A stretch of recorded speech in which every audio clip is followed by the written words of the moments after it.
நேற்று மாத்தறை மாவட்டத்தின் சில விகாரைகளுக்கு சென்று தேரர்களை சந்தித்ததன் பின்னர் நாமல் ராஜபக்ச இவ்வாறு கருத்து தெரிவித்தார். எதிர்க்கட்சி என்ற ரீதியில் தேவை ஏற்படும் போது எந்த நேரமும் அரசாங்கத்துக்கு அழுத்தம் கொடுக்கக்கூடிய அரசியல் சக்தி இருக்க வேண்டும்.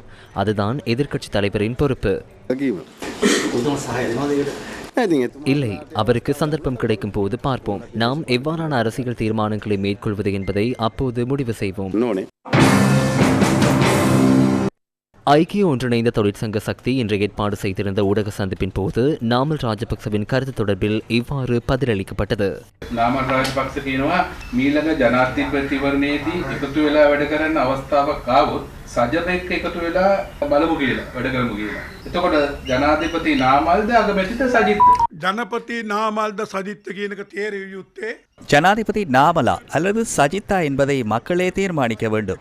ஐக்கிய தேசிய கட்சி, ஸ்ரீலங்கா சுதந்திர கட்சி, பொதுஜன பெரமுன அல்லது ஐக்கிய மக்கள் சக்தி ஒன்றிணைவதற்கு முன்னதாக மக்களின் பிரச்சனைகளுக்காக முன்னின்று செயற்பட வேண்டும். ஆசையும் பயமும் உள்ள அல்லது வாய்ப்பேச்சு மாத்திரமுள்ள தலைவராக அல்லாமல் முன்னின்று செயற்பட வேண்டும்.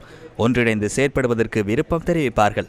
ஒன்றிணைவதை விட மக்களின் சக்தியே முக்கியமானது. அவ்விடத்துக்கு செல்வதற்காக இன்று எதிர்க்கட்சி உரிய முறையில் செயற்படவில்லை.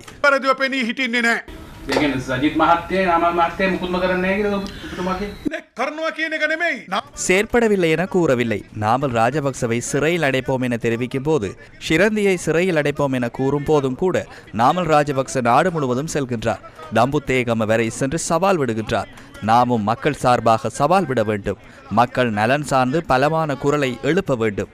ஐக்கிய தேசிய கட்சியும் ஐக்கிய மக்கள் சக்தியும் ஒன்றிணைகின்றோம். எமக்கு பயமில்லை என தெரிவிப்பதில் எவ்வித பயனுமில்லை. நாம் ஒன்றிணைந்து செய்யப்பட்ட காலங்களிலும் தோல்வியடைந்துள்ளோம். நான் ஒன்றிணைவிற்கு எதிரானவன் அல்ல.